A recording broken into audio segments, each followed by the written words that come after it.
ఎన్నికల హామీలను కాంగ్రెస్ నేతలు అమలు చేయడం లేదన్నారు బీఆర్ఎస్ లీడర్లు. రైతులకు 2 లక్షల రుణమాఫీ కాలేదని, 3 పంటలకు రైతు బంధు ఎగ్గొట్టారని చెప్పారు. బీఆర్ఎస్ సర్కార్ చేసిన పనులను తమ ఘనతగా కాంగ్రెస్ నేతలు చెప్పుకుంటున్నారని విమర్శించారు.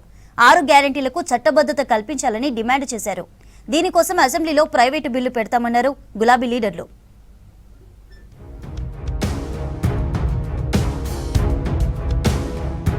సిద్దిపేట జిల్లా ఎర్రవెల్లి ఫామ్ హౌస్ లో మాజీ సీఎం కేసీఆర్ ను కలిశారు ముస్లిం నేతలు. మార్కెట్ కమిటీ మాజీ చైర్మన్ మహమ్మద్ జహంగీర్, బీఆర్ఎస్ రాష్ట్ర నాయకులు జుబేర్ మహమ్మద్ కుటుంబ సభ్యులతో కలిసి కేసీఆర్ ను కలిశారు. వారికి రంజాన్ శుభాకాంక్షలు తెలిపారు కేసీఆర్.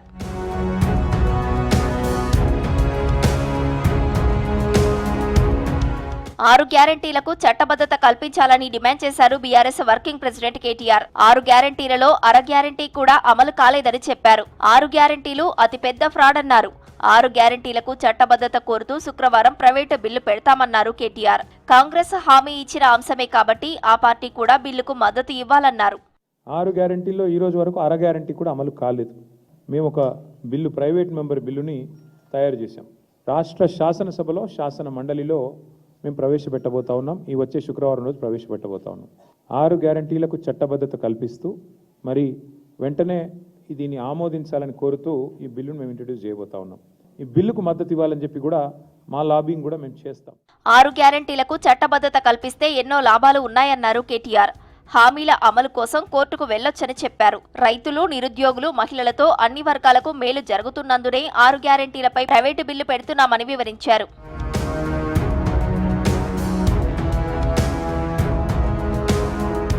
కాంగ్రెస్ సర్కార్ది మాటల ప్రభుత్వమన్నారు మాజీ మంత్రి హరీష్ రావు. ముందు చూపుతోనే సిద్దిపేట జిల్లా నర్మెటలో ఆయిల్ పామ్ ఫ్యాక్టరీకి ప్రణాళికలు వేశామన్నారు. జిల్లా జైలు, ఆయుష్ హాస్పిటల్ను తాను మంత్రిగా ఉన్నప్పుడు మంజూరు చేస్తే ఇప్పుడు రేవంత్ ప్రారంభిస్తున్నారని ఆరోపించారు. ఇచ్చిన హామీలు నెరవేర్చకుండా సిద్దిపేటకు ఎందుకు వస్తున్నారని సీఎంను ప్రశ్నించారు హరీష్. మా హయాంలో పూర్తయినటువంటి వాటికి రిబ్బన్లు కత్తిరించడమే మీ వంతైంది. సిద్దిపేటలో ప్రారంభిస్తున్న ఆయిల్ పామ్ ఫ్యాక్టరీ 2021లోనే రాష్ట్ర ప్రభుత్వం జీవో ఇచ్చింది. 300 కోట్ల రూపాయలతోని ఈ ఫ్యాక్టరీని నాటి బీఆర్ఎస్ ప్రభుత్వం మంజూరు చేసింది, పనులు ప్రారంభించింది. ఆయన చేతుల మీదుగా ఈ ఆయిల్ పామ్ ఫ్యాక్టరీ ప్రారంభం అవడం అనేది శోచనీయం. కాంగ్రెస్ సీనియర్ నేత మాజీ మంత్రి జీవన్ రెడ్డి అవినీతి ఎరుగని ఆదర్శమైన రాజకీయ నాయకుడన్నారు కోరుట్ల బీఆర్ఎస్ ఎమ్మెల్యే కల్వకుంట్ల సంజయ్. అధిష్టానం ఆదేశిస్తే ఆయన్ను భుజాలపై ఎత్తుకొని పార్టీలోకి తీసుకొస్తానన్నారు. 30 ఏళ్ల కింద ప్రజల కోసం ఎలా పనిచేశారో ఇప్పటికీ అలాగే పనిచేస్తున్నారన్నారు సంజయ్. నేనే ఫస్ట్ పోయి ఆహ్వానిస్తాను. అంత మంచి మనిషి అయినా, గౌరవము, నిజాయితీపరుడు, 40 ఏళ్ళ రాజకీయ అనుభవము, ప్రజలకి ఇవాళ కూడా 40 ఏళ్ళ క్రితం ఎట్లా ఏ జోస్తో పనిచేస్తుంది, ఇవాళ కూడా అదే జోస్తో పనిచేస్తారు ప్రజల కోసము. తప్పకుండా 100%, 91% మేము తప్పకుండా ఆహ్వానిస్తాం. ఆయన నాకు ఒకసారి ఇట్లా పొమ్మంటే ఆయన దగ్గరికి నేను పోయి అలాంటి వాళ్ళని నేను భుజాన్ని తీసుకొని వస్తాను. నేను అంత మంచి మనిషి ఆయనంతా గౌరవం నాకు.